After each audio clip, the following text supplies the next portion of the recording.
اصابته جائحة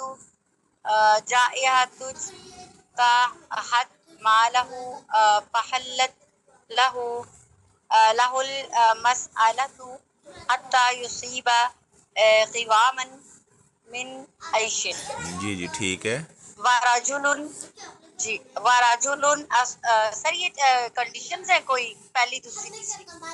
ہاں جی، یعنی سوال کرنے کی ممانعت ہے نا، لوگ سوال نہیں کر سکتے. 3 قسم کے لوگوں کو اجازت دی جا رہی ہے. 2 آپ نے پڑھ لی ہیں، تیسرا قسم پڑھیں. وراجل. جی وراجل اصابته فاقات حتى يقوم ثلاثة من ذوي الحجة جی جی جی جی ٹھیک ہے، آپ پڑھیں. حجاب من قومی. سوری من قومی لقد اصابت فلانا فاقۃ. فقات فحلت له المسألة حتى يصيب قواما من عيش فما سواهن من المسألة لا قبيصة سخط جی يأكلها سخطا. رواہ المسلم و ابو داؤد و ابن خزیمہ و ابن حبان. جی ٹھیک ہے، ماشاءاللہ. قبیصہ بن مخارق ہلالی رضی اللہ تعالیٰ عنہ بیان کرتے ہیں، آپ صلی اللہ علیہ وسلم نے فرمایا، ان المسألۃ، بے شک سوال کرنا، لا تحل، نہیں ہے حلال، الا لاحد ثلاثۃ، مگر 3 میں سے ایک کے لیے. یہ جو نیچے 3 اقسام آ رہی ہیں ان کے لیے حلال ہے، یہ سوال کر سکتے ہیں. اس کے علاوہ یعنی سوال کرنا، مانگنا، یہ جائز نہیں ہے. نمبر 1، راجل تحمل حمالتاً، کوئی آدمی اس نے کسی کی ذمہ داری اٹھائی. مثال کے طور پر کوئی آدمی 2 آپس میں لڑ جھگڑے تھے، وہ کہہ رہا تھا یہ میرے پیسے نہیں دے رہا، وعدہ روزانہ کرتا ہے، وہ کہتا ہے کہ 3 دن بعد میں دے دوں گا. یہ کہتا ہے چلو یہ 3 دن بعد دے دے گا، اگر نہ دے گا تو میں ذمہ دار ہوں. 3 دن کے بعد وہ بندہ ویسے غائب ہو جاتا ہے. اب اس نے چونکہ ذمہ داری اٹھائی تھی، اسے چٹی پڑ گئی ہے، تو یہ لوگوں سے سوال کر سکتے ہیں. اس کے لیے سوال کرنا حلال ہے. فحلت لہ المسألۃ، تو حلال ہے اس کے لیے سوال کرنا. حتی یصیبہ، حتیٰ کہ وہ اپنا اسی رقم کو پا لے.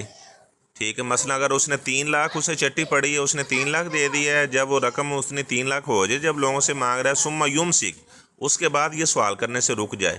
پھر یہ نہ ہو کہ اسی عادت پڑ جائے اور یہ دوبارہ بھی لوگوں سے سوال کرتا رہے، ایسا نہ کرے. نمبر 2، راجل اصابتہ جائحہ، کوئی آدمی پہنچا اسے فاقہ. ٹھیک ہے، جائحہ تو اصل میں کہتے ہیں مصیبت کو، پریشانی کو، یعنی قدرتی آفت آ گئی، سیلاب آ گیا، گھر گر گیا ہے، یا جناب ایسا کوئی طوفان آ گیا کہ گھر گر گیا ہے، تو اب یہ لوگوں سے سوال کر سکتا ہے کہ کچھ بھی نہ رہا. وراجل، وہ آدمی پہنچی اس کو جائحۃ، کوئی مصیبت، اجتاحت مالہ، اس نے ہلاک کر دیا اس کے سارے مال کو. فحلت له المسألہ، یا بینک میں پیسے تھے، کوئی سکیم ہو گیا، سارے کے سارے پیسے کسی نے نکلوا لیے، دھوکہ ہو گیا، چیٹنگ ہو گئی اس کے ساتھ آن لائن، تو اب یہ بھی سوال کر سکتا ہے. تو جائز ہوگا اس کے لیے سوال کرنا. حتی یصیب قواما من عیش، حتیٰ کہ وہ پہنچ جائے اپنی زندگی کے صحیح گزران کو. جیسے پہلے اس کا سسٹم چل رہا تھا، جب تک اسی کیفیت میں نہیں آ جاتا تب تک یہ سوال کر سکتا ہے. نمبر 3، راجل اصابتہ فاقہ، وہ آدمی پہنچا جس کو فاقہ. حتی یقوم ثلاثۃ من ذوی الحجہ من قومی، حتیٰ کہ گواہی دے دے 3 آدمی کوئی من ذوی الحجہ، دانا لوگ، عقل مندی والے، من قومی، اس کی قوم میں سے. جیسے معتبر لوگ ہوتے ہیں ہر قبیلے میں، بڑے ہوتے ہیں محلے میں، 3 لوگ گواہی دے دیں، لقد اصابت فلانا فاقہ، فلاں آدمی کو فاقے پہنچے. فحلت له المسألہ، تو اس کے لیے بھی سوال کرنا حلال ہے. حتی یصیب قواما من عیش، حتیٰ کہ وہ اپنی زندگی کے صحیح گزران کو پا لے. تو جب وہ اسی کیفیت میں آ جائے جیسے وہ پہلے تھا، تو اس کے بعد پھر وہ سوال کرنے سے رک جائے. جب تک وہ اسی کیفیت میں نہیں آتا تب تک اس کے لیے سوال کرنا حلال ہے. فما سواہن من المسألۃ یا قبیصۃ سخط، پس جو ان 3 صورتوں کے علاوہ سوال کرنا ہے، سخط وہ حرام ہے، یا قبیصۃ و قبیصہ، یہ قبیصہ وہ جو حدیث کا راوی ہے وہ مراد ہے. یا کلوہا سحتاً، وہ آدمی پھر اس صدقے کے مال کو کھائے گا سحتاً حرام کر کے. وہ پھر حرام کا مال یعنی کھا رہا ہے جو لوگوں سے مانگ رہا ہے، اس کے لیے حلال نہیں ہے۔ صرف ان 3 صورتوں کے اندر سوال کرنے کی اجازت ہے، ادروائز اجازت نہیں ہے۔ رواہ مسلم و ابو داود و ابن خزیمہ و ابن حبان، مسلم نے بیان کیا ہے۔ مسلم شریف میں 12,000 حدیث ہے تکرار کے ساتھ، بغیر تکرار کے اس میں 4,000 حدیث ہے، ٹھیک ہے نا۔ یعنی تکرار کے یہ مطلب ہے کہ ایک حدیث کو وہ دوسری سند سے لے کر آتے ہیں، جیسے بخاری شریف میں تکرار کے ساتھ 72-78 حدیثیں ہیں، 7,278، اور بغیر تکرار کے بخاری شریف میں بھی 4,000 حدیث ہے۔ اور امام ابو داود نے بیان کیا، ابن خزیمہ نے اور ابن حبان نے بیان کیا ہے۔ ابن حبان جو ہے نا، صحیح ابن حبان اسے کہا جاتا ہے، اس کا نام ایک ہے الانواع و تقاسیم، یعنی صحیح ابن حبان کا جو نام ہے الانواع و تقاسیم، یہ صحیح ابن حبان کا نام ہے۔ اور جو اسلام 360 ایپ ہے اس میں بھی انہوں نے اب صحیح ابن حبان کو بھی ایڈ کر دیا اس میں۔ اچھا جی آگے پڑھیں جی، سعدیہ ایوب آپ پڑھیں۔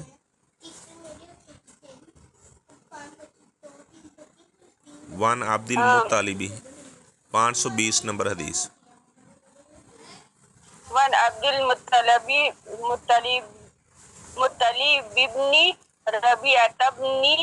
بن ربيعة بن الحارث رضي الله تعالى عنه قال قال رسول الله صلى الله عليه وسلم إن الصدقة لا تبتغي لآل محمد صلى الله عليه وسلم إنما هي أوساخ الناس في رواية وإنها لا تحل لمحمد صلی اللہ علیہ وسلم ولا لآل محمد صلی اللہ علیہ وسلم، رواہ مسلم۔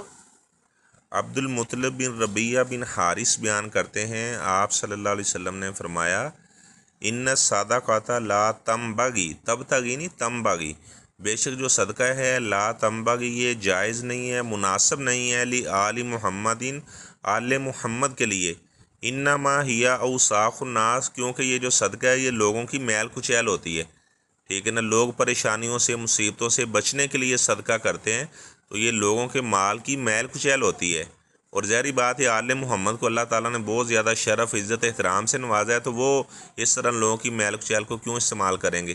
اور ایک روایت میں ہے وَإِنَّهَا لَا تَحِلُّ لِمُحَمَّدٍ، اور وہ صدقے کا مال حلال نہیں ہے محمد صلی اللہ علیہ وسلم کے لیے، وَلَا لِآلِ محمد، اور نہ محمد صلی اللہ علیہ وسلم کی آل کے لیے، آل جعفر، آل عقیل، آل علی بن ابی طالب رضی اللہ تعالیٰ عنہ، آل عباس، یعنی آپ صلی اللہ علیہ وسلم کی جو آل ہے تو ان کے لیے وہ صدقے کا مال حلال نہیں ہے۔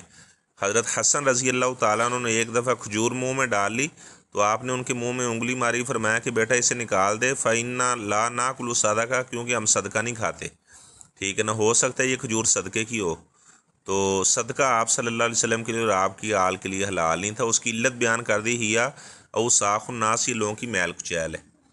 تو آج کے دن انشاءاللہ ہم اتنا ہی پڑھیں گے، اب ہفتے والے دن پھر آگے سے انشاءاللہ جو ہے نا باقی پڑھیں گے۔